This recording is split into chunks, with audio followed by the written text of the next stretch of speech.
evolución del derecho comercial. ¿Qué es el derecho comercial? ¿Y cómo definimos un derecho?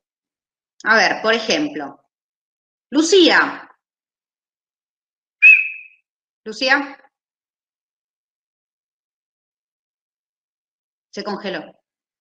Me encanta porque tengo como un... Es mágico lo mío. Yo nombro a alguien y esa persona se congela. Vamos a ver si sigue funcionando. Paula. Paula, ¿estás despierta? Paula, te veo. ¿Me ves? Sí. Hola, Paula. Hola. Bien, Paula, decime, por ejemplo, ¿cómo definirías al derecho? Más o menos. El año pasado decíamos como que era lo correcto. ¡Wow! Qué definición moral, ¿eh? Porque ahí te tengo que preguntar qué es lo correcto. ¿Qué es lo correcto? Ay, no sé, lo... ¿Viste? No. ¿A quién le dije? El año pasado, ¿quién te dijo que era lo correcto el derecho? Ahora me llama mucho la atención. ¿En qué materia? creo que en constitucional lo dimos. Voy a hablar con la gente de Constitucional. Dios mío. ¿Quién está? ¿Con quién dieron clase? ¿Con la doctora Malfesi?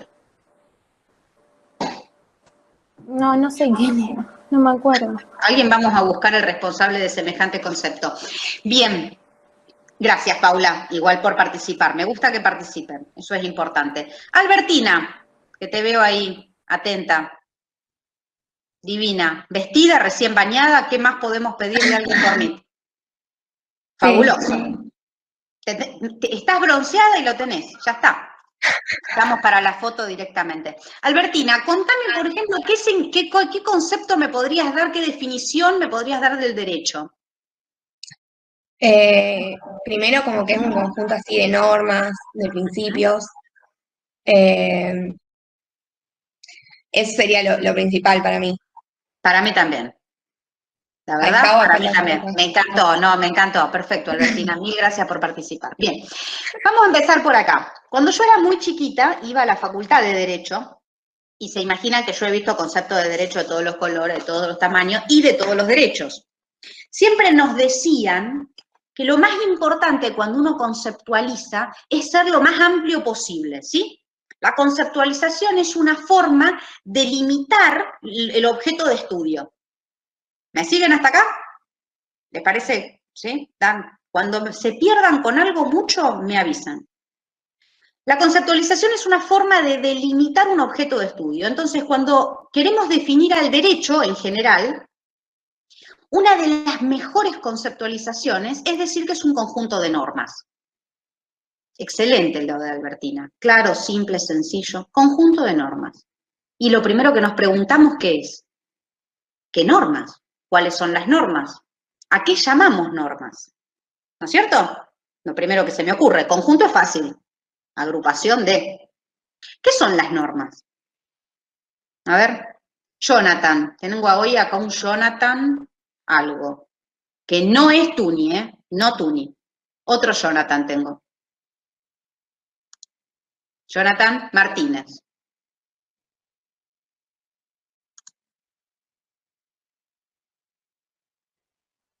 Jonathan, despertate. Ustedes se dan cuenta, ¿no es cierto? Yo nombro a alguien y automáticamente ese alguien desaparece, se le corta internet, no tengo micrófono. Bien, ¿me solucionan para la semana que viene todos los problemas? Sí. Excusas, Jonathan, excusas. Te voy a anotar para dentro de 15 días. Sí, zafaste por ahora. Me solucionan para la semana que viene todos los problemas de cámara y de micrófono, ¿me entienden? Recuerden que van a tener que invertir o en datos, o en cámaras, o en algo, porque la vida no la van a poder solucionar sino la vida virtual, ¿eh? ¿Sí? ¿Estamos todos de acuerdo? Bien. Vamos con Milagros Núñez, por ejemplo, que la veo ahí muy atenta, re divertida, Milagros. Hola, Milagros. Fascinada por hablar conmigo. Hola, Milagros. Contanos, ¿a qué te dedicas? Estudio. Ya es bastante. ¿Y te va más o menos bien? Sí. ¿Ves? Tratemos de no romper la racha con derecho comercial, que como ustedes sabrán, en algún momento rompe esas rachas, no le va a pasar a Milagros. Bien. Milagros, contanos, cuando hablamos de conjunto de normas, ¿a qué normas se te ocurre que estamos hablando?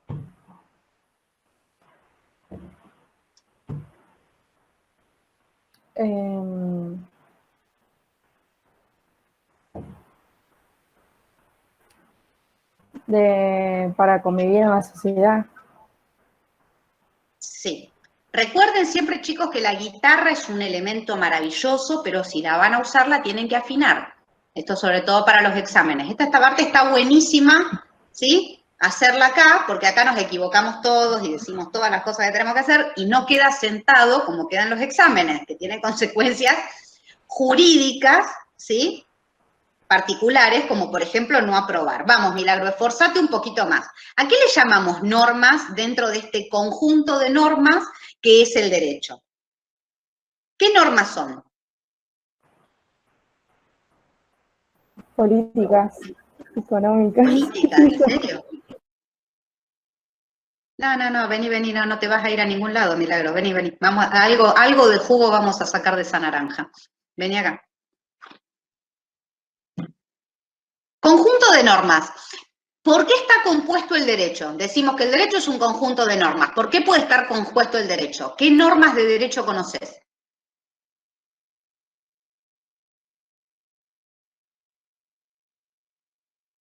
No te escapes, Milagro. Sabemos que tenés buena conexión, micrófono y cámara.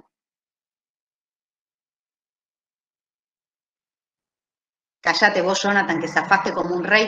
Dentro de 15 días te agarro. Dale, decinos algo. No sé, Equivocarse acá, está buenísimo equivocarse acá. ¿Dónde está el problema? A ver, vamos a dejar a Milagros un ratito que supere el problema que está teniendo en este momento y vamos a ir con Lisandro, que nos está mirando atentamente, ¿sí? Y la está pasando bomba. Contanos, Lisandro, conjunto de normas. ¿De qué normas hablamos? Una norma jurídica. Norma jurídica, bien, eso ya es un buen marco. ¿Y cuáles son las normas jurídicas que conoces? ¿Cuáles se te ocurren? No me mientan que todos ustedes cursaron e incluso aprobaron privado. Mínimo.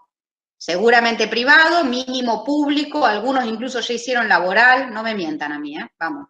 Conjunto de normas lo dieron varias veces. Normas jurídicas. ¿Qué normas jurídicas conoces?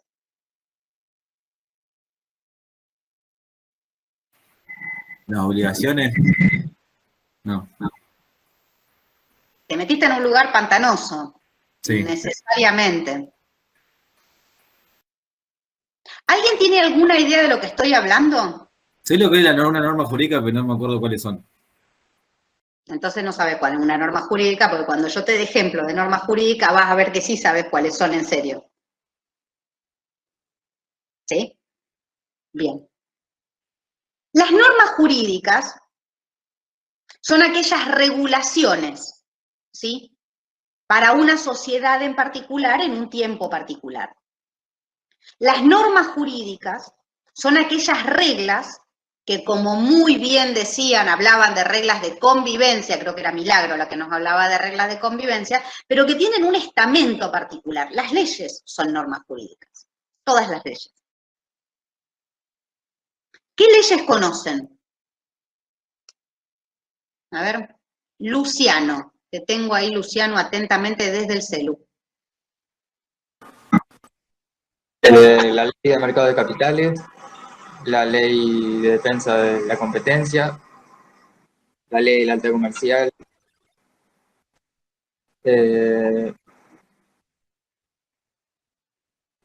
¿Cuál es la ley más importante? ¿Cuál es la norma más importante en nuestro país? la Constitución. La Constitución es una ley. Grande, magna, todo eso, ley. Hecha por un congreso particular, que es el Congreso Constituyente, no es el Congreso normal, ¿sí? No es el legislativo estándar, pero es una ley. Es más grande, es más importante, es la ley suprema, pero es una ley. ¿Me siguen hasta acá? Los tratados son leyes que emanan de organismos internacionales y que nosotros las incorporamos a nuestra legislación a través del Congreso.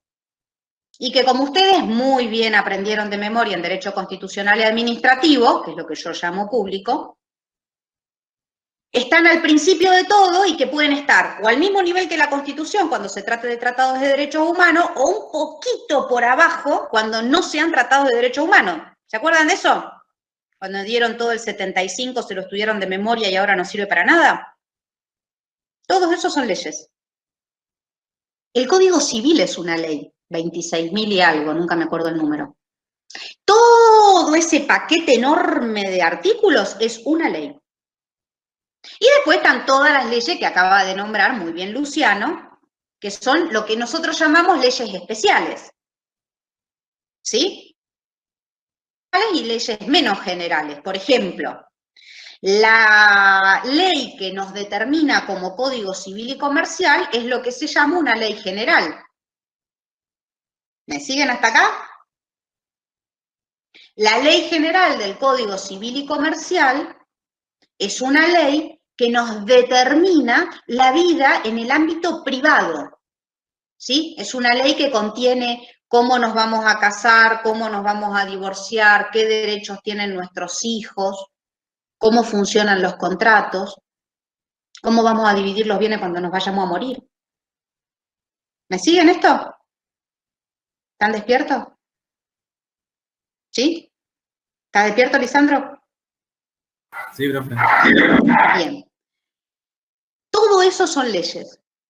Ahora, por ejemplo, la Ley General de Sociedades es una ley especial del derecho privado, porque determina cómo van a armarse, cómo se van a funcionar en términos generales, y después cada uno con la autonomía de la voluntad le dará su toque particular, las sociedades como personas jurídicas del ámbito privado, pero siempre bajo la norma de una ley general, a esta Ley General de Sociedades, que es el Código Civil y Comercial.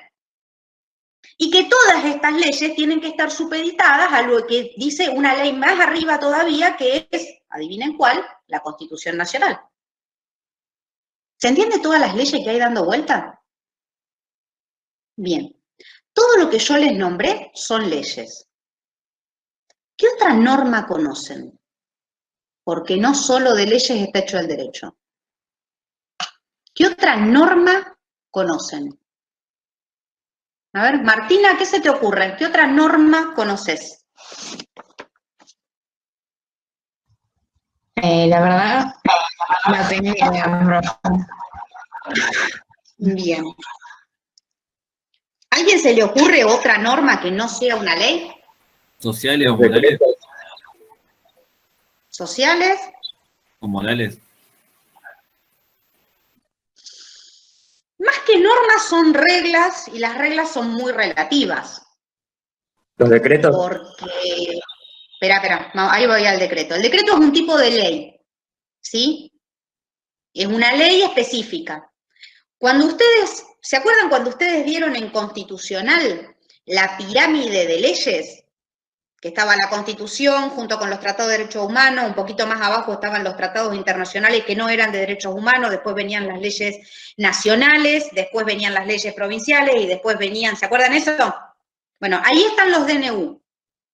Los DNU son un tipo de normativa legislativa específica emanada del Poder Ejecutivo en el caso de emergencia y que deben ser todos los años, ¿sí?, aprobadas por el legislativo. No nos vamos a meter en eso, es un poco un lío bárbaro, pero todo eso, incluyendo los DNU, son leyes. Es lo que nosotros llamamos leyes. Ahora, lo que a mí me interesa es que podamos identificar, y yo les juro que esto ustedes lo dieron en 2 materias por lo menos. Bien, Jonathan habla de la doctrina, Jonathan se despertó. Vamos, Jonathan, todavía. No tendré micrófono, pero puedo escribir. Bien, la doctrina es otra fuente del derecho, otra norma. ¿Qué era la doctrina, Jonathan?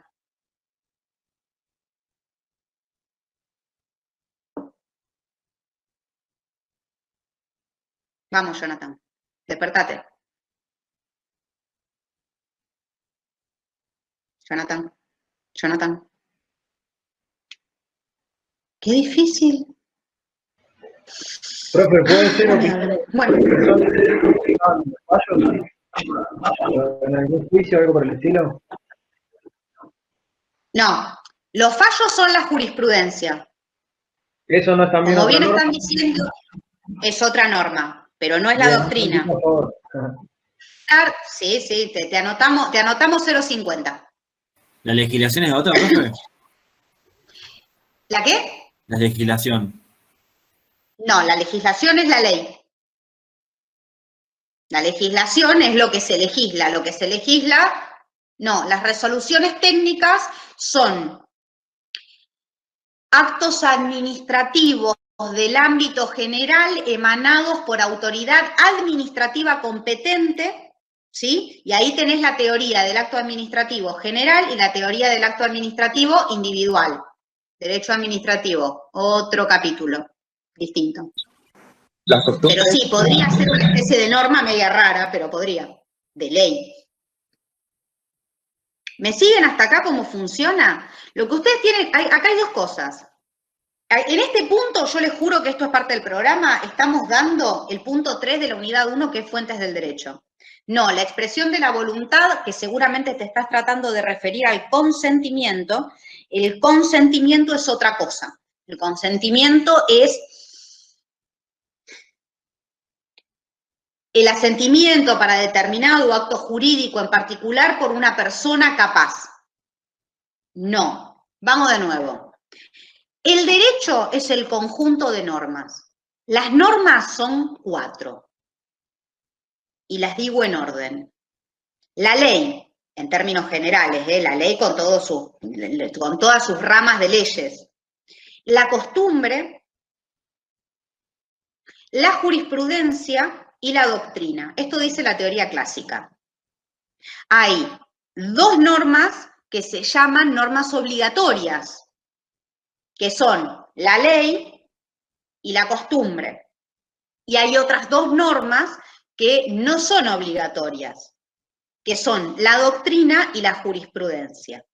¿Por qué la doctrina y la jurisprudencia no son obligatorias? Yo les juro que esto lo sacan en Wikipedia, chicos, pero Wikipedia, no sé para qué están escribiendo esto que es de 4º año de la secundaria. La doctrina no es obligatoria porque la doctrina es contradictoria. La doctrina es la explicación, el análisis, la opinión de los jurisconsultos, ¿sí? Es decir, de gente que sabe de derecho, respecto de un tema. Y la realidad es que los jurisconsultos no siempre se ponen de acuerdo. ¿Me entienden? Entonces puede pasar, y pasa muchas veces, pasa muy seguido incluso, que hay dos o más doctrinas, opiniones contradictorias. Por eso nunca puede ser obligatorio, no puede ser obligatorio algo que es contradictorio entre sí. La jurisprudencia, ¿sí? Que es otra norma de derecho, otra fuente del derecho, es la resolución de un caso particular con la aplicación de una norma. Dicho de otra manera, es la aplicación de una ley general a un caso particular. ¿Se entiende esto? Por ejemplo, el artículo 79 del Código Penal, yo siempre doy ejemplo de derecho penal porque es más fácil, es mucho más visceral si se quiere. Y además podemos sacar todas las noticias de la revista Caras que hubo en policiales en la última semana, que siempre es mucho más divertido. El artículo 79 del Código Penal, de nuestro Código Penal de Argentina, dice que el que matare a otro tendrá reclusión de 8 a 25 años, ¿sí? Ahora, Juan mata a Pedro en determinadas circunstancias. Juan va a juicio por matar a Pedro.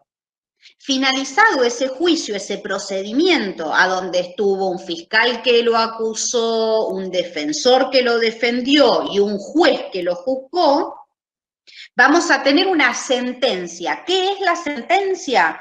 Es la aplicación de esa ley general al caso particular. Juan es condenado a 10 años de prisión, no a 8 a 25. ¿Se entiende esto? ¿Me siguen hasta acá? ¿Sí? ¿No? ¿Más o menos? No los veo. Sí, profe. Bien, gracias por participar. Entonces, la jurisprudencia no es una norma obligatoria, no es una fuente del derecho obligatoria, porque es relativa. ¿Relativa a qué? A un caso particular. ¿Sí? Ahora, si yo quiero citar, por ejemplo, vamos a suponer que María mató a Victoria y estamos en el medio del juicio.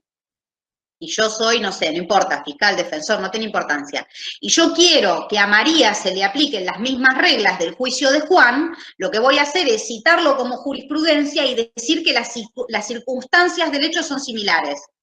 Y que en ese hecho particular se aplicaron estas circunstancias con esta condena. ¿Se entiende cómo funciona? Pero no es obligatoria. El juez puede decir, no, las circunstancias son diferentes. ¿Se entiende cómo funciona? ¿Por qué una norma es obligatoria y otra no? ¿Por qué una fuente del derecho puede ser aplicable y otra no? ¿Me siguen hasta acá? Sí, no, más o menos. Sí. Sí, gracias. Bien. Entonces, esto es una cosa que yo pido mucho en las guías de estudio, ¿sí? Cuando yo pida una pirámide jerárquica de fuentes del derecho, no quiero que me hagan una pirámide de normas legislativas, de leyes, y me pongan a la Constitución y qué sé yo, sino que me digan lo que dice el artículo 1 del Código Civil que voy a proceder a leer. El Código Civil en su artículo 1, y esto es aplicable a otras normas de derecho, dice: los casos que este código rige deben ser resueltos según las leyes que resulten aplicables, conforme la Constitución Nacional y los tratados de derechos humanos en lo que la República sea parte. ¿Qué es lo primero que nos dicen? Cuando tengas que resolver un caso particular, tenés que aplicar la ley, teniendo siempre en cuenta que la ley suprema es la Constitución. Es decir, si en algún momento nos encontramos con una ley que se choca con la Constitución, esa ley para este caso particular va a ser inconstitucional. ¿Esto se entiende? ¿Sí o no? Sí, profe. Bien. Necesito que uno que entienda de vez en cuando mantenga el micrófono abierto o esté despierto, lo que quieran, ¿eh? Bien, y sigue diciendo: a tal efecto se tendrá en cuenta la finalidad de la norma. ¿Esto qué quiere decir? La ley se hizo con una finalidad determinada. La finalidad es una fórmula de interpretación de la norma. ¿Qué quiso decir el legislador cuando dijo lo que dijo? ¿Sí? Esa es la finalidad. Ya van a llegar a interpretación, lo van a leer solitos, etc. Y después sigue diciendo: los usos, prácticas y costumbres, que es lo que nosotros llamamos vulgarmente los usos y costumbres, son vinculantes cuando las leyes o los interesados se refieran a ellos o en situaciones no regladas legalmente, siempre que no sean contrarios a derecho. ¿Esto qué quiere decir? Que la otra norma, que la otra fuente de derecho que es obligatoria prácticamente en la misma línea que la ley es la costumbre. Ahora, como ustedes vieron, porque lo dieron en los dos derechos creo, pero en privado seguro, la costumbre, existen 3 tipos de costumbre. ¿Alguien se acuerda cuáles son?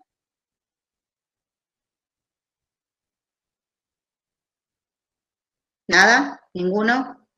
Dios mío, ¿a quién tuvieron en derecho privado? Contralegen. Bien, Agustina, me faltan 2 y las explico. ¿Nada? Vamos, Agostina. Agostina tiene un libro. Vamos, Agostina. Siga. Secundum legem. Gracias, Agostina. Gracias por participar. Bien. Esto es así. Existen 3 tipos de costumbre: praeter legem, secundum legem y contra legem. Esto es terminología en latín, pero básicamente significa según la ley, adecuándose a la ley, tiene varias interpretaciones, o contra la ley. La costumbre puede decir lo mismo que dice la ley. Por ejemplo, el peatón tiene que cruzar por la senda peatonal, ¿sí?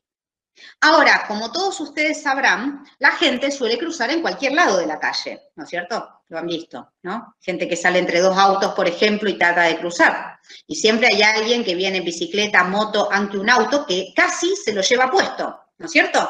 Bueno, imagínense que no es casi, sino que lo chocan, lo atropellan. ¿Vale lo mismo? Y muere, ¿eh? Finito. Entonces, ¿vale lo mismo alguien que salió entre dos autos y lo atropellaron y lo mataron? ¿O alguien que estaba cruzando por la senda peatonal con el semáforo, cuando el semáforo estaba en rojo y él podía pasar? ¿Sí o no? No, profe. No, vale lo mismo. Vale menos. Si salís entre dos autos, automáticamente, algo te van a pagar, ¿eh? Pero valés menos, automáticamente valés menos. ¿Por qué? Porque es una costumbre contra legem. ¿Sí? Es una costumbre en contra de la ley. La norma de tránsito dice que la senda peatonal está para que vos cruces y no para que cruces en otro lugar. ¿Sabían eso, no es cierto? No se están enterando ahora. Aunque todos nosotros cruzamos por donde podemos. A veces mejor y a veces no tanto. ¿No es cierto? Bien. Sí, así de trágico. Jonathan me acompaña con la cabeza. Jonathan es como un perro de taxi. No tiene micrófono, pero me acompaña con la cabeza. Bien, Jonathan. Gracias, Jonathan, por participar. Entonces, la costumbre contra legem no es aceptada como fuente del derecho. Yo no puedo ir a un juicio y decir, mi amigo Jonathan hizo lo que hace todo el mundo antes de que lo atropellara un auto. Sorry, Jonathan, te matamos en este momento, ya revivirás.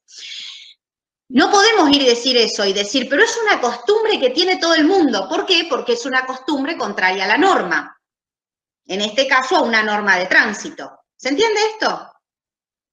Ahora, vamos a suponer que tenemos otra costumbre. Por ejemplo, hay una costumbre clásica que dice que cuando yo compro algo, me tienen que dar un ticket.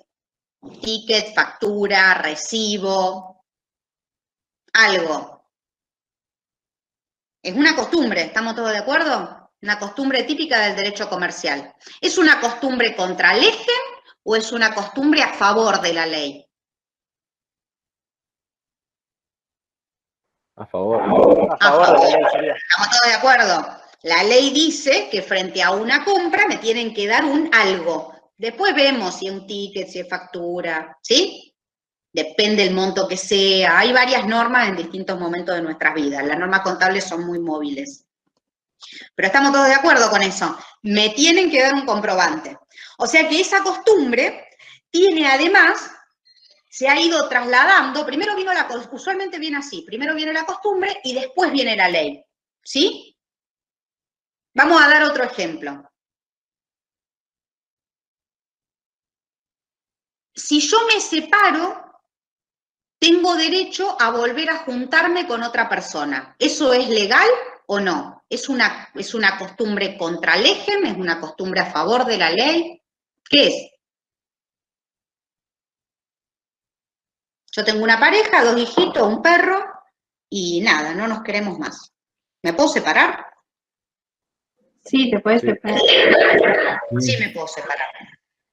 Yo sé que ustedes no habían nacido, pero piénsenlo fuerte, fuerte, fuerte. Antes del año 87 no existía la ley de divorcio. ¿Ustedes piensan que la pareja se dejaban de querer y se separaban igual o no? Se No, porque separaban, se iba pero contrario a la ley. seguían legalmente casadas, digamos. Sí, siguen legalmente casadas, pero ¿se separaban o no? Sí. Se separaban pero no se divorciaban, exactamente, como dice acá Mateo, mi amigo de un apellido raro. Excelente. Y esa gente que se separaba pero no se divorciaba, es decir, seguían legalmente casados, ¿se podía enamorar de otra persona y volver a convivir con otra persona e incluso tener hijitos con esa otra persona? 2 hijitos más y otro perro. Sí. Sí. Bien. ¿Y eso cómo se solucionaba? Porque estamos casados con alguien con quien no convivimos y estamos conviviendo con alguien con quien no estamos casados, tenemos hijos con todo el mundo, perros con todo el mundo, ¿y qué hacemos?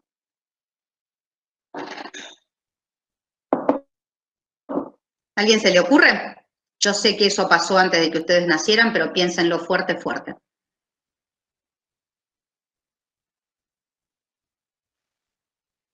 ¿Nada? ¿No saben qué hacemos? Una ley. ¿Eso sería por fuera de la ley? ¿Una costumbre? En su momento, digamos. Tampoco estaba prohibido separarse y enamorarse de otra persona. No estaba prohibido. Lo que no había era, digamos, no estaba permitido el divorcio vincular.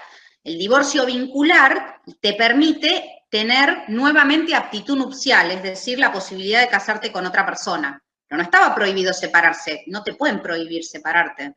La gente se deja de querer y se separa, por más que nos parezca bien o mal o moralmente reprochable.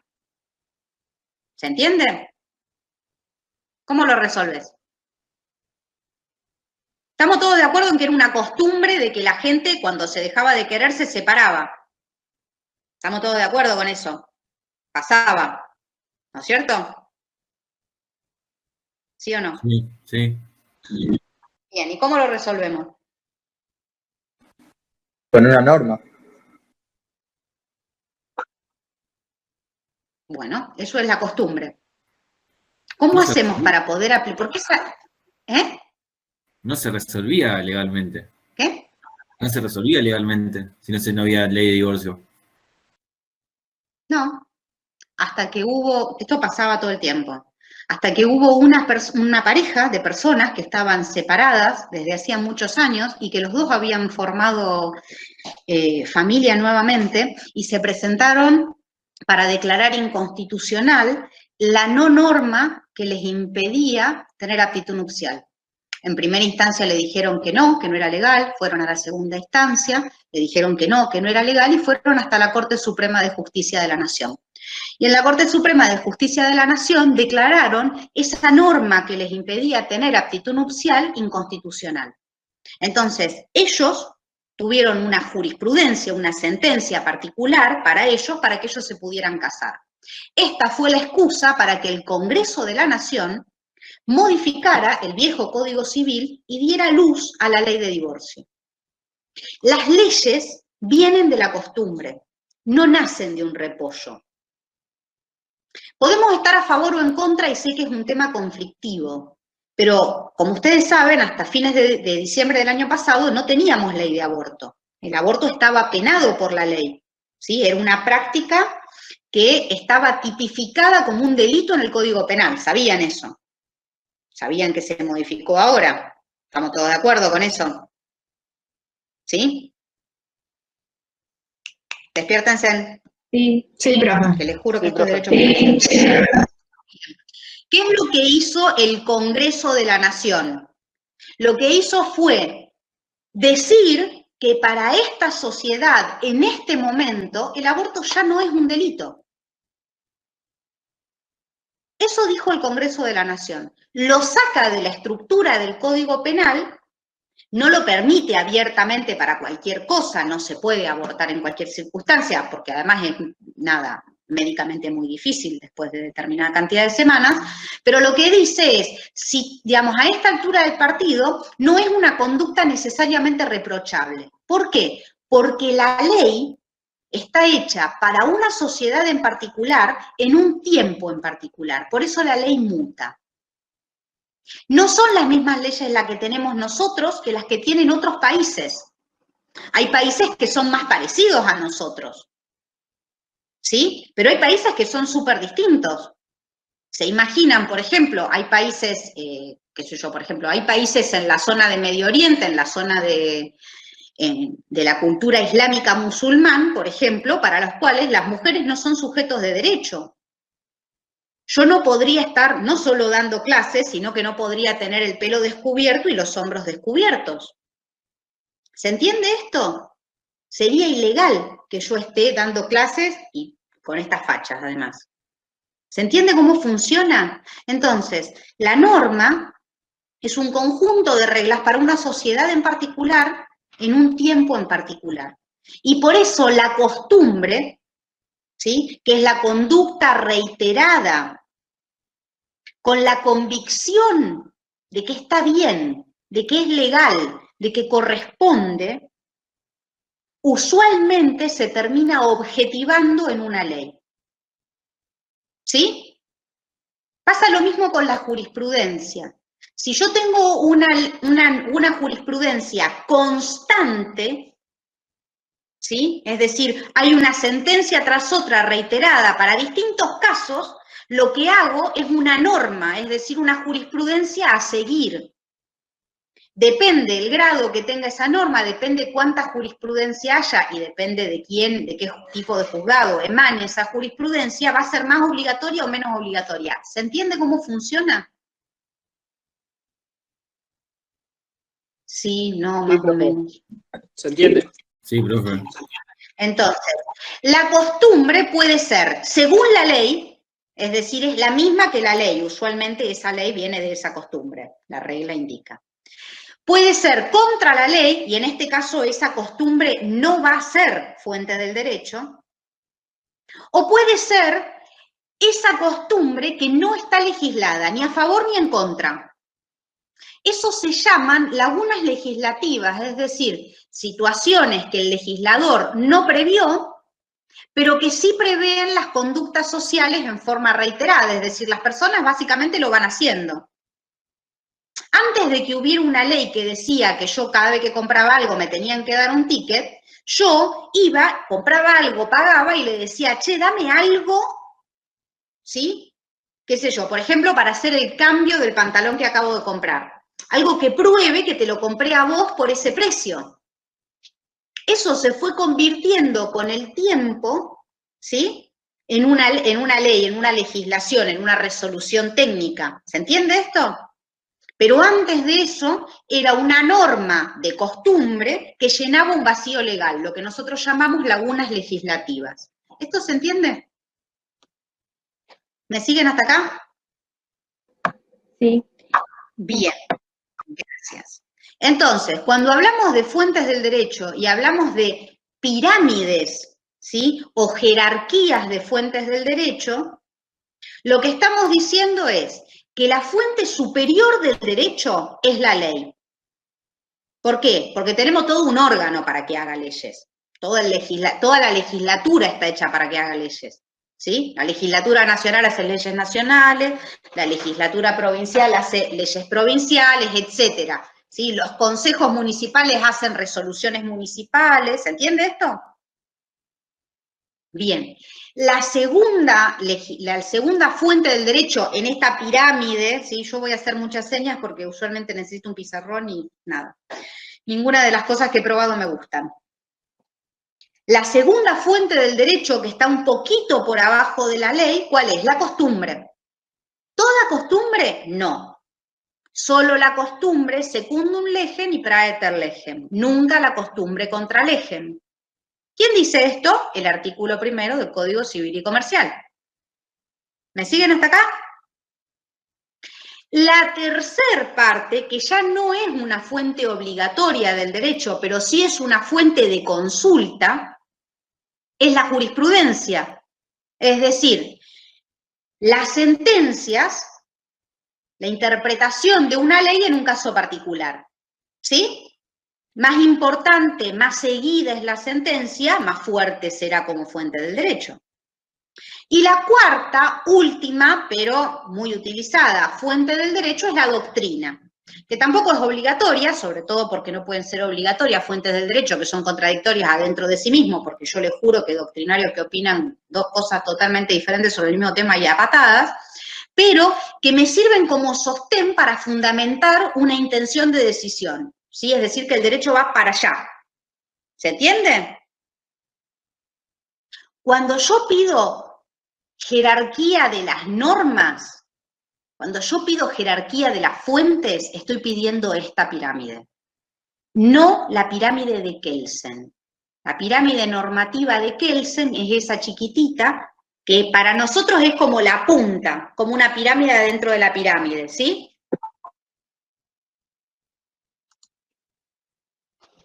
La pirámide adentro de la pirámide indica que tenemos la Constitución, los tratados, las leyes nacionales, ¿Se entiende esto? ¿Se entiende la diferencia entre uno y otro? ¿Quedó claro? ¿A alguien no le quedó claro esto? Chicos, si no entendemos esta parte, que además primero es de la secundaria, después la dieron en privado, la tienen que haber repasado en constitucional y la volvemos a dar acá. Esto se toma. ¿Sí? ¿Vamos bien? ¿Se entendió bien? ¿Fui lo suficientemente clara? ¿Sí? ¿No? Más o menos. Sí, profe. ¿Algo? ¿Me quedé hablando sola? Me quedé hablando sola. Otra Por vez. ahora se entendió, profe. Por ahora se entendió. Bueno, eso es nada. Me genera mucha esperanza. Vamos todavía. Bien. Ahora les voy a contar la segunda cosa que les voy a dar de la unidad 1, y con esto es todo lo que yo voy a dar de la unidad 1, el resto la pueden leer tranquilos, es súper fácil, es súper teórica, que es qué estudiamos, por qué estudiamos y qué es lo que tienen que identificar cuando hablamos de la evolución del derecho comercial. Primero, que hacer mercantil es sinónimo de derecho comercial. ¿Se acuerdan que veníamos hablando del concepto de derecho y dijimos que es el conjunto de normas? ¿Sí? Que lo decíamos en términos muy genéricos. Bueno, ahora, si el derecho es el conjunto de normas, el derecho comercial, ¿qué será? A ver, Matías, que te veo ahí concentradísimo en las penumbras. Sería yo, ¿no? Creo que sí. Si sería comercial, si no me equivoco, vendría Sí. a ser el derecho que rige a la parte económica de la sociedad. No sé si es muy obvio. No sé. Así de obvio son Aquellos todos derechos los de conceptos de derecho comercial, de derecho en general. No, perfecto, me encanta, esa es la actitud. ¿Qué es el derecho comercial? El conjunto de normas que rigen el quehacer mercantil. Para esta sociedad en particular, en este tiempo en particular. Si quieren seguir agregándole cosas, ¿vieron? Bueno, porque se pone... ¿Le parece que el concepto es muy chiquito y vieron que uno quiere agregarle más cosas? Bueno, pueden hacer esto perfectamente. ¿Se entiende cómo se arma un concepto de derecho para empezar a charlar? A ver, practiquemos. Por ejemplo, Anaí, ¿estás ahí? Sí, estoy acá. Por ejemplo, si yo te dijera, dame un concepto de derecho civil. Es el conjunto de normas que regulan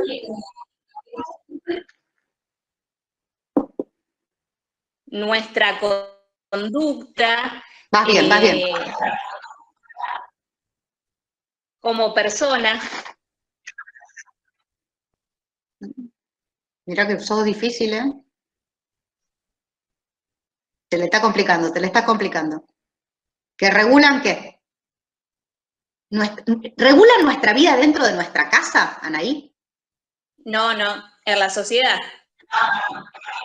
En la sociedad, exacto. Yo adentro de mi casa puedo tener un harén de hombres, ¿sí? ¿Estamos todos de acuerdo? Si los hombres son libres y todos están de acuerdo en estar conmigo, yo puedo tener un harén de hombres. Vieron que no se usa, las mujeres no solemos tener muchos hombres, pero en algunas sociedades los hombres suelen tener muchas mujeres. Bueno, vamos a tratar de ser más inclusivos. ¿Puedo yo tener un harén de hombres en mi casa, Anaí, si ellos están todos de acuerdo y yo no los tengo encadenados, por supuesto? Poder podés, si querés podés. ¿Puedo? Sí, si tuviera muchas ganas. A mí con uno me basta y me sobra. Pero vamos a suponer que quiero tener un harén de hombres, por ejemplo. ¿Puedo tener un harén de hombres dentro de mi casa? ¿Sí o no? Sí. Perfecto. ¿Puedo tener un harén de hombres encadenados adentro de mi casa?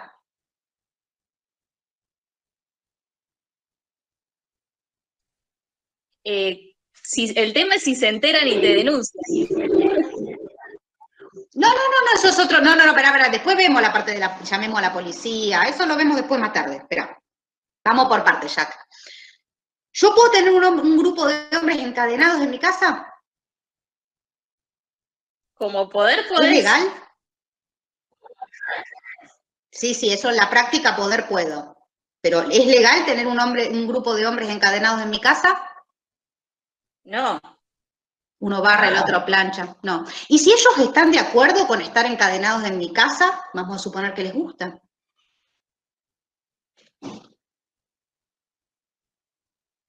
¿Puedo? No. ¿Por qué no? Si a ellos les gusta, son todos mayores de edad, prestaron su consentimiento, yo los mantengo, uno lava, el otro plancha, el otro me cría los gatos, uno se encarga de los chicos. Es lo mismo que la mujer que sufre de violencia, no es porque no diga nada o No. lo No. Una cosa es la mujer que sufre violencia. No toda ama de casa es una mujer violentada, por ejemplo. ¿No es cierto? No. Y hay gente que le gusta que las esposen. Por lo menos para determinados momentos. Trata de ser inclusiva, Anaí, pensarlo con amplitud. ¿Se entiende? Este es un juego para pensar el derecho. Si ellos están de acuerdo, porque nada, no sé, les resulta, vamos a suponer que les resulta piola, ¿sí? Les interesa quedarse encadenados. Hay algo interesante en que ellos estén encadenados cuando yo llego. ¿Puedo tener un grupo de hombres encadenados o no? No. Te juro que sí. Si ellos están de acuerdo, son mayores de edad, prestan su consentimiento, supongo que tendrían que tener, digamos, a mano la llave para desencadenarse cuando ellos quieran, etcétera. Sí se puede. Ahora, ¿yo puedo estar casada con más de un hombre en esta sociedad en este momento? No. ¿Yo puedo estar casado con una mujer? Sí, ahora sí. ¿Puedo estar casada con un perro? No. ¿Oveja? No. ¿Un hombre y una mujer al mismo tiempo? No. ¿Por qué? ¿Qué dice el Código Civil respecto del matrimonio?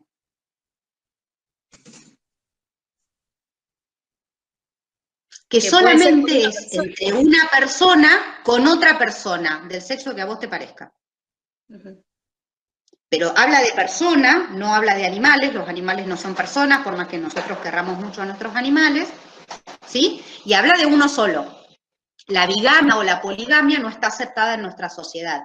Lo que no quiere decir que yo no sea polígama de mi casa para adentro. ¿Me entienden? ¿Cuál es el razonamiento?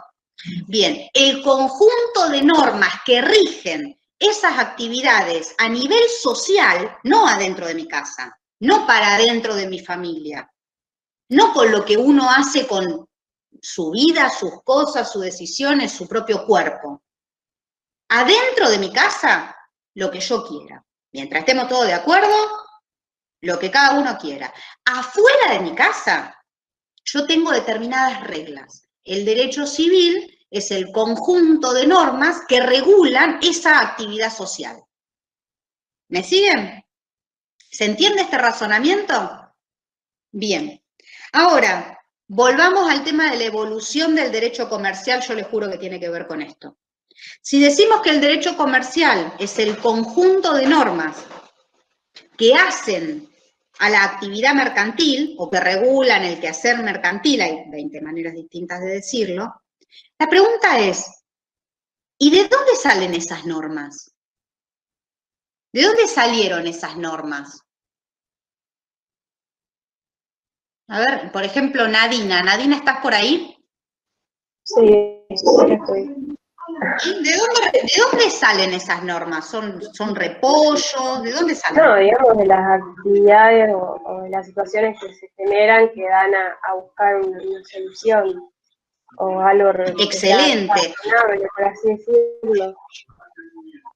Claro, o sea que lo que fue pasando fue que como humanidad, como seres humanos, como parte de esta sociedad, nos empezamos a dar cuenta cuáles eran las actividades que considerábamos de intercambio, básicamente la primera actividad mercantil era de intercambio de mercaderías, o de servicios en su caso, y empezábamos a ver cuáles eran los conflictos, ¿no es cierto?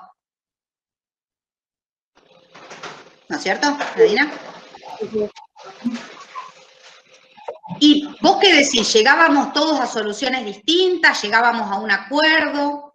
¿Empezamos a llegar a las mismas soluciones más o menos todo el tiempo? En sí es como que se empezaba a proponer para mí cosas para llegar a una decisión en conjunto. En sí no todos siempre van a estar de acuerdo en una decisión, pero siempre se tiene que tomar uno que sea como lo que sea mejor para la sociedad en sí. O sea, que claro, alguna lógica además, ¿no es cierto? Por ejemplo, a ver, dame un ejemplo, por ejemplo, de esa lógica, antes de la ley. No sé, a ver. Podría ser en leyes de tránsito, la colocación de semáforos, de dar los semáforos, si antes no ahora, estaban. Sí, pero está bien, pero pará, por ejemplo, vamos a suponer esto. Ustedes saben que el comercio, ¿se acuerdan cuando dieron allá a lo lejos la parte de cómo el trueque se convierte de alguna manera en la compraventa, y la compraventa tiene que ver con, en vez de empezar a entregar una cosa por la otra, empezar a entregar un bien en común que tenga valor? Primero era la sal, después fue el oro, ¿se acuerdan de eso? Todo eso que dieron en algún momento en Introducción a la Economía y cosas así, ¿se acuerdan de esa evolución? ¿Sí? Bien. Vamos a suponer que el comercio nace de ahí. Antes éramos todos nómadas, íbamos por la vida recogiendo los frutos de los árboles y los mamuts que encontrábamos en el camino. ¿Se acuerdan de ese sistema? ¿Se acuerdan de eso? Bien. Y en algún momento se ve que nos gustó un grupo de árboles que teníamos por ahí, había árboles, había mamut, y decidimos asentarnos en ese lugar. Y nos convertimos en una versión muy rápida, por supuesto, ¿no? Es la fábula más rápida del mundo. Y nos convertimos de nómadas en sedentarios, ¿se acuerdan de eso? Y con el sedentarismo empezamos los mamuts eran medio difíciles de mantener adentro del corral, entonces elegimos animales más chicos, empezamos con la vaca, los conejitos, la gallina, y además de los árboles frutales dijimos, mira, si yo tiro una semilla acá, después crece más, entonces empezamos a sembrar cosas, ¿se acuerdan de eso? Ahora, nosotros teníamos un grupito, ¿sí?, que era nuestra familia nuclear, que sembraba, por ejemplo, papas. Y después teníamos un par de metros para el otro lado, un par de kilómetros para el otro lado, otro grupito de gente que sembraba, por ejemplo, no sé, qué sé yo, zanahorias. ¿Sí? Nosotros estábamos cansados de comer solamente papa y ellos estaban cansados de comer solamente zanahoria. Y ahí empezamos a hacer, ¿qué? Trueque. ¿Sí? ¿Estamos todos de acuerdo con esto? Y habíamos decidido, por ejemplo, que nada, cada 2 papas me daban una zanahoria. ¿Les parece bien? ¿Sí? Bien. Sí, profe. Ahora, ¿qué pasaba cuando, por ejemplo, ahí vamos a dar un ejemplo, por ejemplo, vamos a suponer que cada 2 papas tenemos una zanahoria. Este es el arreglo que tenemos. Ahora, un día a mí me traen una zanahoria y yo en vez de darle 2 papas le doy una sola. He decidido que mis papas son tan importantes como la zanahoria, o tengo poca papa, qué sé yo. ¿Qué opina el señor que me dio la zanahoria? ¿Le gustó o no le gustó?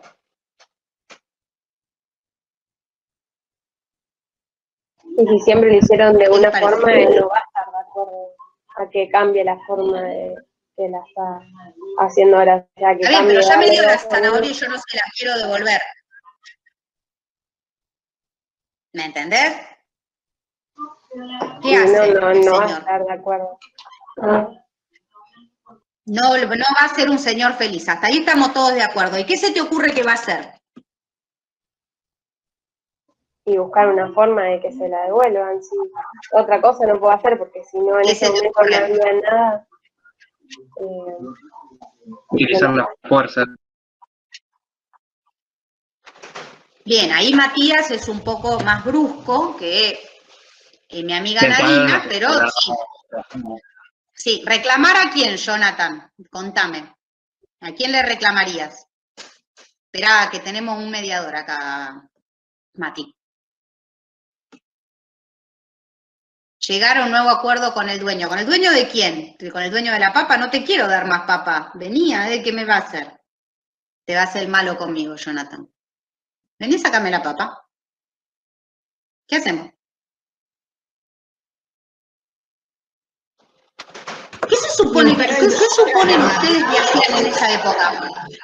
Buscar otra Buscar alternativa. otro vendedor de papas. Sí, no, totalmente. Yo, seguramente conmigo no van a querer negociar más porque yo no estoy cumpliendo el pacto.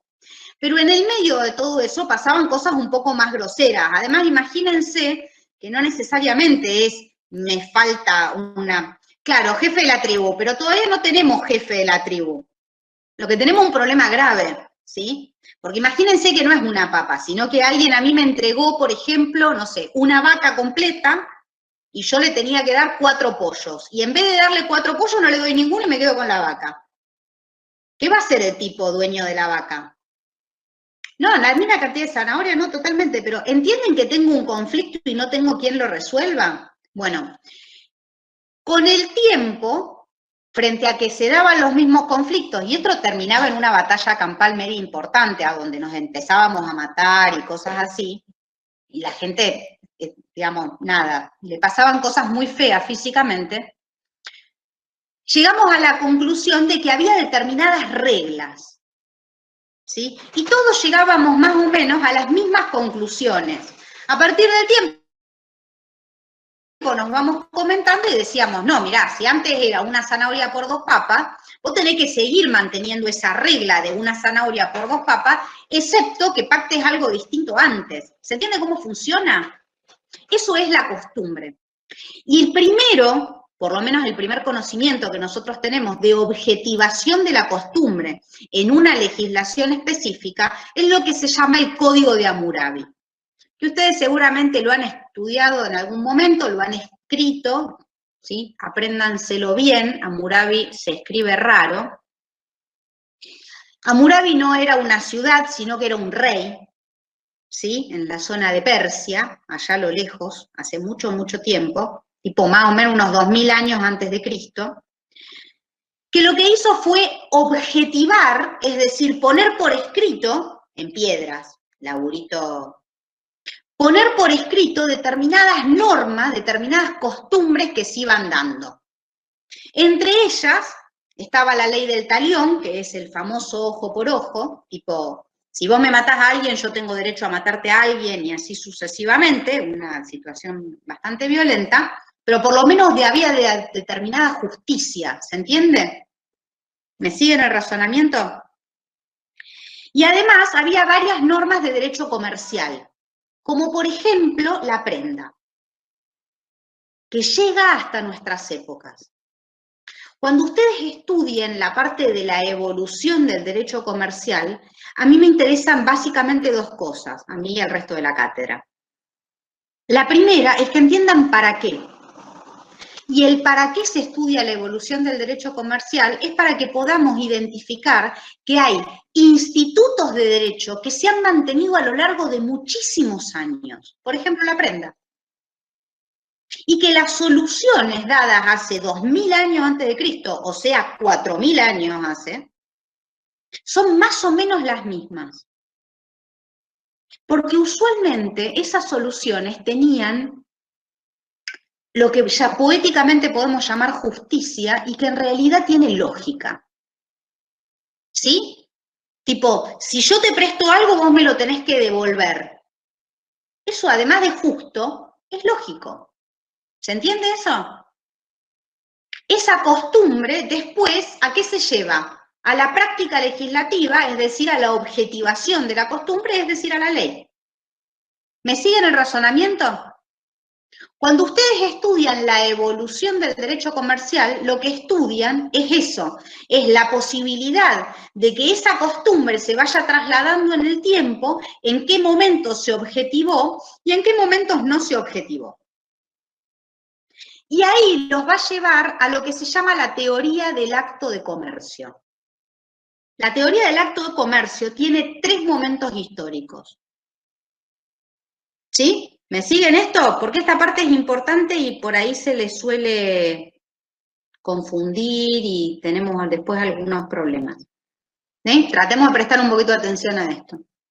La teoría del acto de comercio se da en 3 etapas distintas.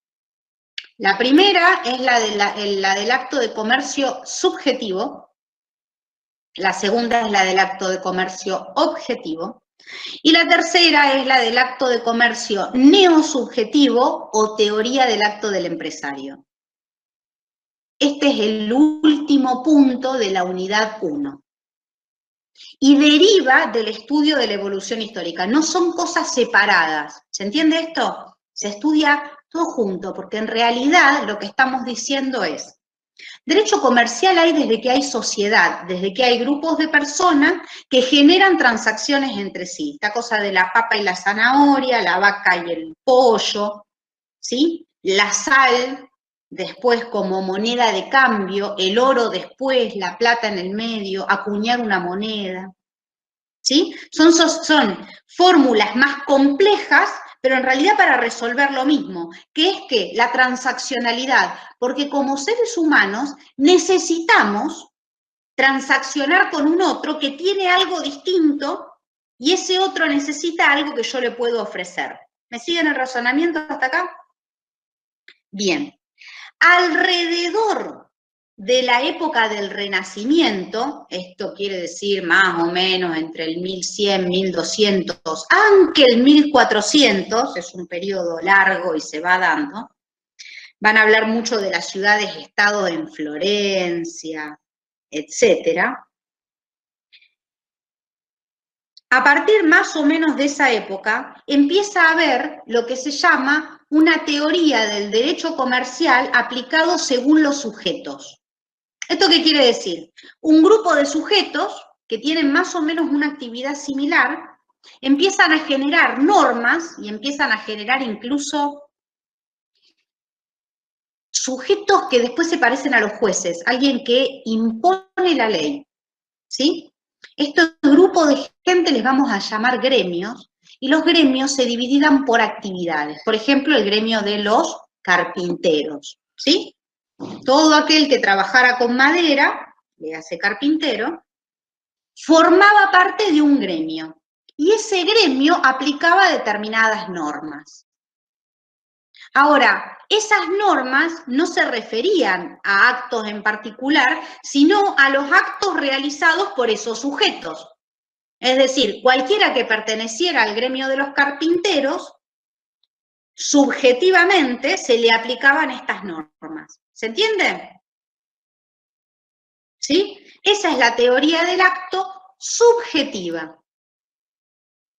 Con el tiempo se fueron dando reiteraciones y nos vamos dando cuenta de que en realidad lo importante no es tanto el sujeto que lo hace, ¿sí?, sino el acto que está realizando. Entonces, ya no me importa si el tipo es carpintero o es albañil o es otra cosa, cualquiera, no importa, incluso si no tiene ningún tipo de profesión, de actividad, de oficio, sino que realice un acto en particular. Y ahí es el momento a donde la teoría del acto comercial se objetiva y se plasma en una norma. ¿Cuándo se da esto? Con el Código de Napoleón, 1804. Las fechas no me importan para nada, ¿eh? Tienen que tener alguna idea, ¿sí? Hammurabi más o menos, alguna idea, no me digan, tampoco me importa el año en particular. ¿Sí? ¿Me siguen hasta acá? ¿Ya se durmieron? ¿Alguien? Sí, profe. ¿Seguro? ¿Se va entendiendo, Bahía? Sí, se va entendiendo. ¿Seguro? Sí, sí. Sí. Bien. Vamos, si ella entendió, entendieron todos. Y el que no, ahora no sé cuándo puede. No me pregunten esto después, ¿eh? Esto no va al foro. Bien. Ahora, en esta evolución del derecho comercial en el mundo, pasamos de no tener una norma específica, de no poder aplicarla, de tener cosas sueltas basadas en la costumbre, a tener una norma más específica, más parecida a una ley o a una legislación, pero aplicada a sujetos, ¿sí? No a cuestiones objetivas como los actos de comercio, sino a sujetos. Después de esto pasamos a objetivarlo, es decir, ya no me importa tanto el sujeto que lo genera, sino el objeto del cual es generado. Entonces se llama la teoría del acto de comercio objetiva, que era el que nosotros teníamos en el viejo artículo 8 del Código de Comercio. ¿Sí? Para el que lo quiera ir a buscar, el artículo 8, el artículo 5 y el artículo 7 del Código de Comercio, vieron todos los números que me aprendí en mi vida al divino botón, que ya no existen más, por eso no me aprendo números. Todo esto nos refería a qué hacíamos, pero no ya con un sujeto en particular, sino con un acto en particular. Los actos de comercio eran estos, no eran otros. ¿Sí? Igual era una descripción bastante amplia, quédense tranquilos. Pero eran estos y no eran otros. Esto se objetivaba sobre un sujeto al que llamábamos en términos genéricos comerciante. ¿Quién era el comerciante? El comerciante era aquel sujeto humano o jurídico que realizaba actos de comercio en forma profesional y habitual. ¿Hasta acá vamos bien? Esa es la teoría objetiva. Ahora, Enzo, ¿estás por ahí? Sí, profe. Despiértense. Bien, despertado Enzo, muy bien. Enzo, Sí. vamos a suponer que yo tengo un auto, ¿sí? Sí. ¿Me seguís? Sí, sí. Bien. Tengo un auto usado, nada, tiene un par de años, y decido venderlo. Sí. La venta de un auto, por definición, ¿es un acto comercial o no? Sí. Compraventa de cosas. Bien. Es una compra-venta de cosa mueble registrable. Perfecto. Claro. Cuando yo vendo el auto, vamos a suponer que yo te vendo a vos el auto. Sí. ¿Te tengo que entregar factura? No, lo que se hace es la transferencia de dominio. Eso es otra cosa, porque podemos no hacer la transferencia, quedar al margen de la ley, es un poco más complicado, no nos vamos a meter, aunque sabemos que mucha gente lo hace, ¿no es cierto? Sí. ¿Es ilegal, por ejemplo, si yo te vendo un auto y no hacemos la transferencia, vamos a suponer porque vos no tenés la plata ahora para hacer la transferencia y yo te firmo un 08? ¿Es ilegal? No, ilegal no es, pero me parece que tiene un plazo, ¿no? Como máximo. Tiene un plazo y tiene consecuencias jurídicas. Claro, en caso de que no todas favorables. Claro. Seguís siendo responsable vos que Vos, sos por la dueña, ejemplo, digamos. si vos chocás, que soy la dueña registral, claro, lo que se llama el titular de dominio.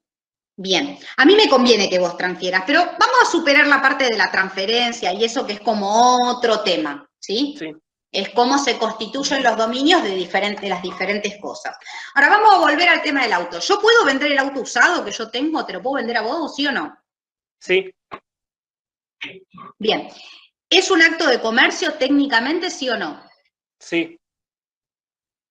Bien. ¿Te tengo que entregar factura por eso, sí o no?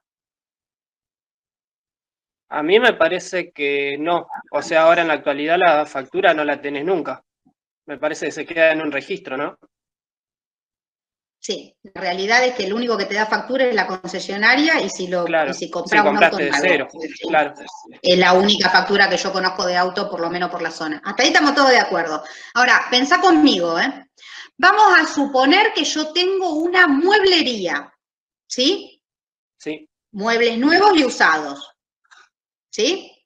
Vamos a suponer que vos necesitas un juego de comedor, venís a mi mueblería y yo te vendo un juego de comedor, te decidiste por un usado, buen precio, buen estado. ¿Yo te tengo que dar o no te tengo que dar factura? Para mi gusto sí, porque es tu principal actividad. Exacto. ¿Cuál entonces es la diferencia entre por qué no te tengo que dar factura cuando te vendo mi auto particular y por qué te tengo que dar factura cuando lo que te vendo es un juego de muebles que es parte de mi actividad particular? Simplemente por eso, digamos, por la actividad esencial de cada persona, a lo que me dedico. Por la actividad habitual. Habitual, perdón. Habitual. Profesional y habitual. Yo no vendo autos en forma profesional y habitual. La verdad es que lo que estoy haciendo mi auto usado porque quiero cambiar por otro usado más nuevo, por ejemplo, o porque necesito el dinero, por el motivo que sea, no tiene importancia. Pero no lo hago en forma profesional y habitual. ¿Se entiende esto? Sí. Entonces, si bien según la teoría objetiva es un acto de comercio, porque es un acto de comercio, es una transacción comercial en el más amplio sentido de la palabra, para la teoría neosubjetiva, como yo no soy profesional y habitualmente una vendedora de autos, no tengo por qué entregarte factura. ¿Se entiende esto? Sí, yo lo entendí por lo menos. Bien, Enzo lo entendió, ahí veo alguna cara de sorpresa con otra gente y otra gente que tiene cara de, puede ser. Me falta, después de leer la teoría seguramente me va a quedar más claro. ¿Alguien tiene alguna duda hasta acá? ¿Seguro? No. Canten ahora o callen para siempre. ¿Eh? Quien no llora no mama, ¿se acuerdan de esas frases? Vamos a usarlas mucho. Bien. Ahora, a partir de la unificación del Código Civil y Comercial, el Código Civil y Comercial tiene un montón de normas muy interesantes que han ayornado, esto quiere decir han modernizado un montón la normativa del derecho privado argentino. Tiene algunos defectitos, que sobre todo para aquellos que somos más viejitos y nos criamos con la normativa, deja de comer tú, ni que tengo hambre, no me hagas esas cosas. Yo también tengo hambre. Si vas a comer, no te rías con la boca abierta, que queda muy feo. Bien, vamos a dejarlo que Tuni supere este momento. Mientras se comió una bocación entera, así tipo, se la metió en la boca como si fuera un alfajor de Tinelli en los 90, así, se comió un fantoche triple completo, no puede hablar por 15 minutos. Bien, mientras dejamos que Tuni se ahogue tranquilo, va a necesitar algo para pasar esta situación. ¿Tenés agua, querido? ¿Sí?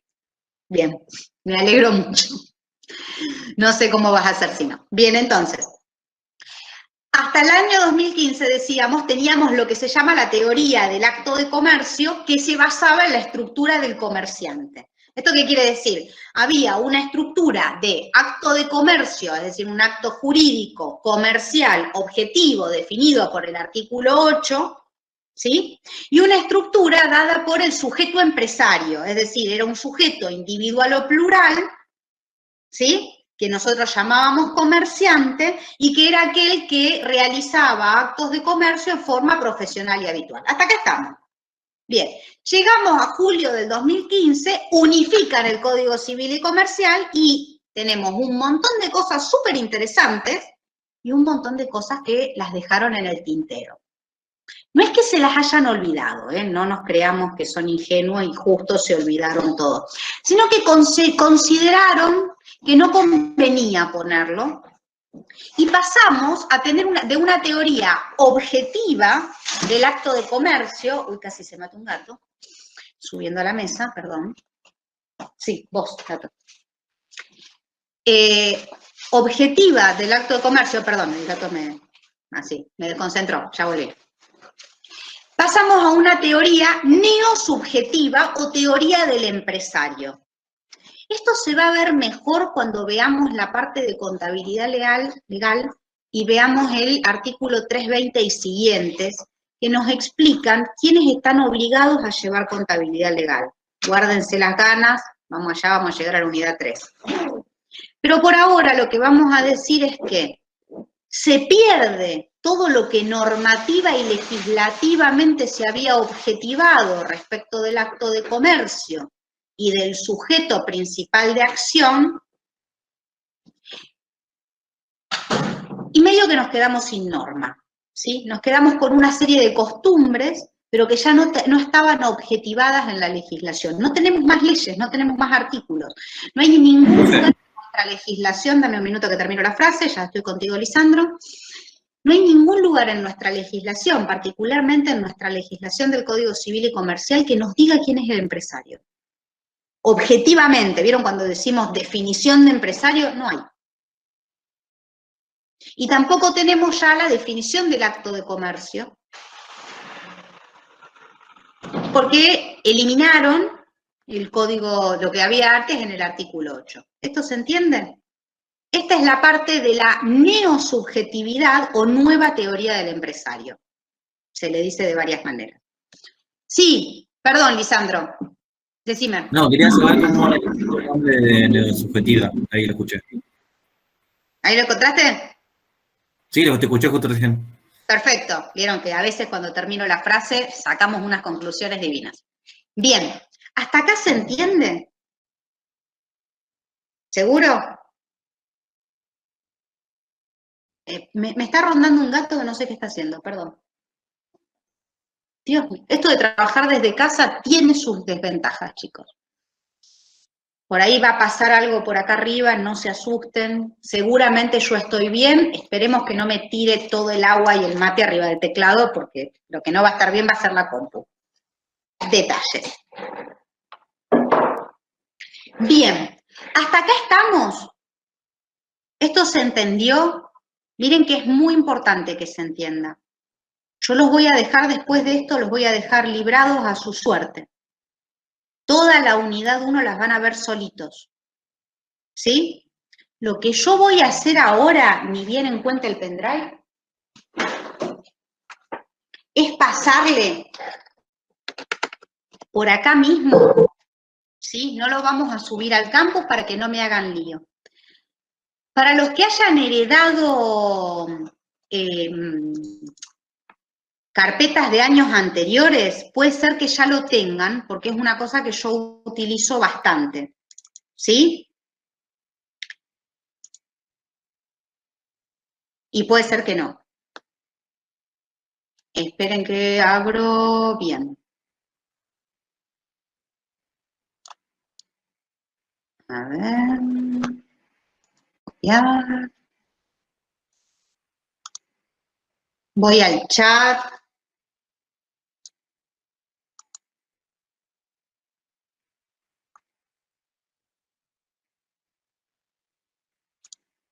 Bien. Ahí les pasé una mini guía de estudios. Ahora le voy a pasar la otra parte porque siempre me queda cortada. Se ve que el chat solo permite una determinada cantidad de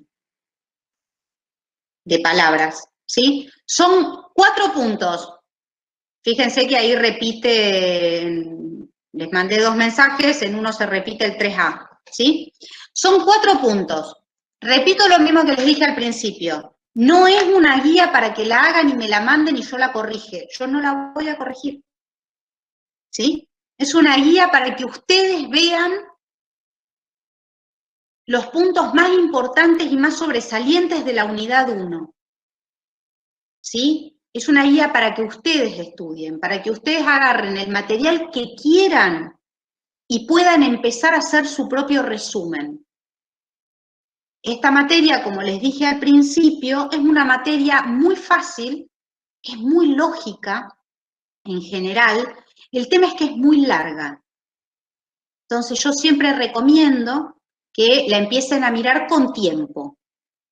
No importa después si la van a rendir o no, si la quieren sacar en el primer turno, si en el primer turno tienen otro listado de materias enorme.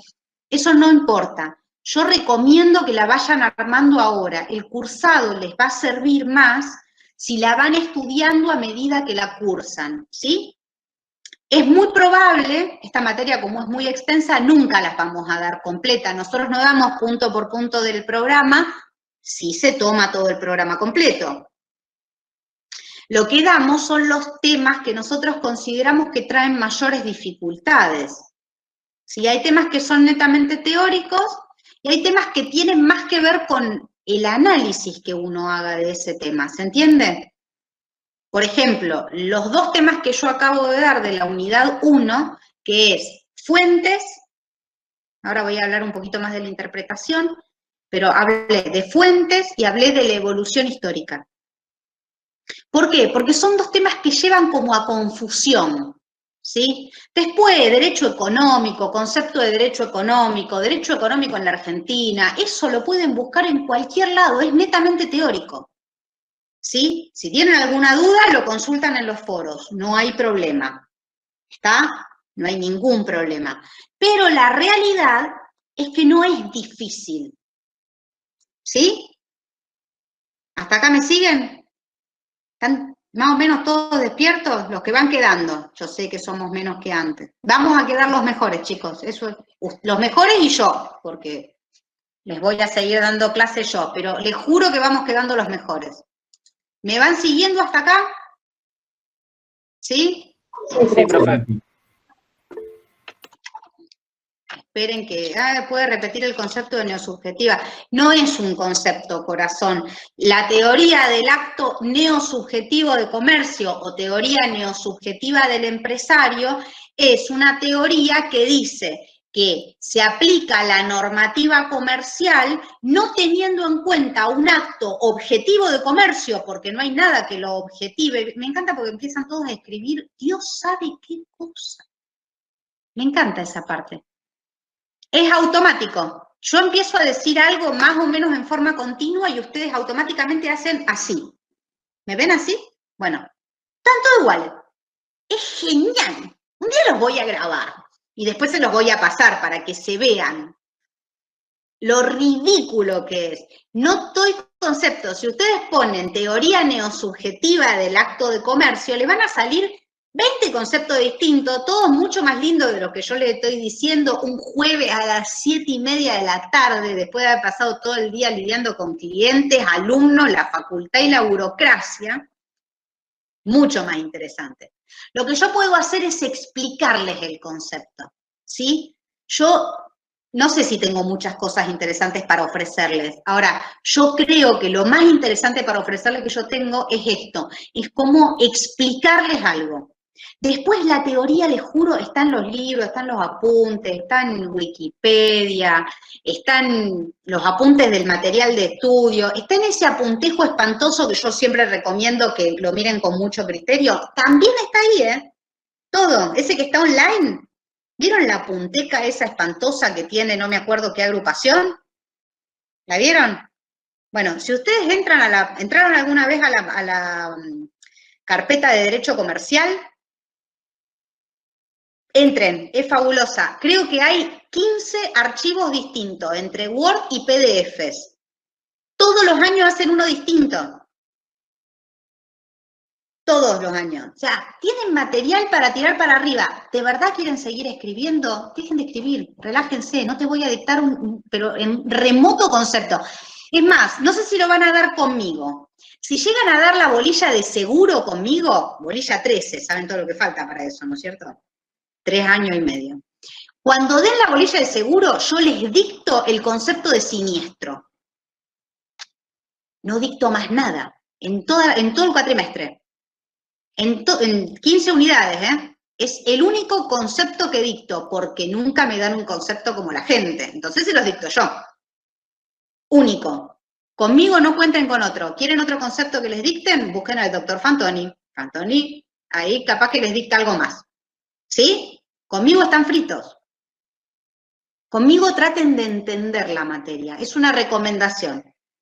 La teoría neosubjetiva es aquel que tiene como sujeto principal para definir a quién se le van a imponer las normas de derecho comercial al empresario. ¿Cuál es el concepto de empresario? El concepto de empresario es un concepto que vamos a dar en la unidad 2, lo van a dar con el doctor Fantoni, que le encanta la unidad 2. El doctor Fantoni se va a especializar en empresario individual y plural, diferencia entre empresario y sociedad, y particularmente les va a dar una clase excepcional, yo es una de las personas que conozco que más saben del tema, de defensa de la competencia y derecho del consumidor. Con el doctor Fantoni la semana que viene van a dar seguro, pero me la juego porque lo conozco hace muchos años, van a dar eso, ¿sí? específicamente. Y vamos a ver si llegamos o no a transferencia de fondo de comercio. Si no, yo después les doy un práctico para transferencia de fondo de comercio, ¿sí? ¿Estamos de acuerdo? Bien, ahora, de todo lo que les dije, dudas, consultas, algo. Profe, Sí, yo quería preguntarte cómo era el método de evaluación, que no llegué a escuchar. bien, acá mi amigo Ignacio llegó tarde y pretende que repitamos. Como el público se renueva, decía la Chiqui, lo vamos a repetir por única y última vez. Gracias por la excepción, profe. No, por favor, no va a ser la primera vez que hago una excepción, ni la primera vez que repito algo, quédate tranquila, yo lo sé, ustedes lo saben, es así. Vamos a ver cómo te lo digo, no sé cuál va a ser el método de evaluación. Usualmente, el año pasado tuvimos o parciales individuales por comisión, o con el tema este de la virtualidad, o un solo parcial para todas las comisiones. Eso es para regularizar. Usualmente se da parcial y recuperatorio, ¿sí? ¿Estamos de acuerdo? ¿Me siguen hasta acá? Bien. Ese parcial puede ser a desarrollar, es decir, nosotros hacemos preguntas y ustedes desarrollan conceptos. Puede ser que les demos algún trabajo práctico, ¿sí? Les damos una situación y ustedes nos explican, por ejemplo, cuáles son los institutos del derecho que se ven involucrados, cuál es la solución jurídica que le darían, etcétera, etcétera. O también pueden ser preguntas de opción múltiple. ¿Qué es lo que más se viene usando? Básicamente porque este método virtual es lo más fácil que nos permite, ¿sí? Hemos tenido muchos problemas con las preguntas a desarrollar. Básicamente se copian mucho y copian mucho de internet y se creen que nosotros no nos damos cuenta, entonces después terminamos anulando muchos exámenes y la verdad que no nos gusta hacer eso. ¿Se entiende? Copiar es feo y copiar y que se note es peor. Y cuando nos damos cuenta de que se copiaron, da la sensación de que nos están tomando el pelo. Y yo entiendo que la materia les puede gustar más o menos, que les puede interesar más o menos, que lo pueden considerar más o menos útil para la carrera. Pero cuando alguien siente que le toman el pelo, es feo, ¿no es cierto? Y cuando le toman el pelo y es feo, uno se enoja. Y cuando se enoja se convierte en un ser humano feo, horrible, ¿sí? Y piensa cosas espantosas y les quiere hacer cosas horribles a los alumnos. ¿No es cierto? Se entiende, ¿no es cierto? Parece lógico. Bien. Esa va a ser la forma de evaluación para la regularidad. Sigo con tu pregunta, Ignacio. Seguramente va a ser así, puede ser que sea en 2 instancias, pueden ser que las 2 instancias sean por escrito, ¿sí? Puede ser, por ejemplo, una de preguntas de opción múltiple y si pasan la primera parte puede ser que sea otra a desarrollar, o puede ser una de una manera y la otra un oral,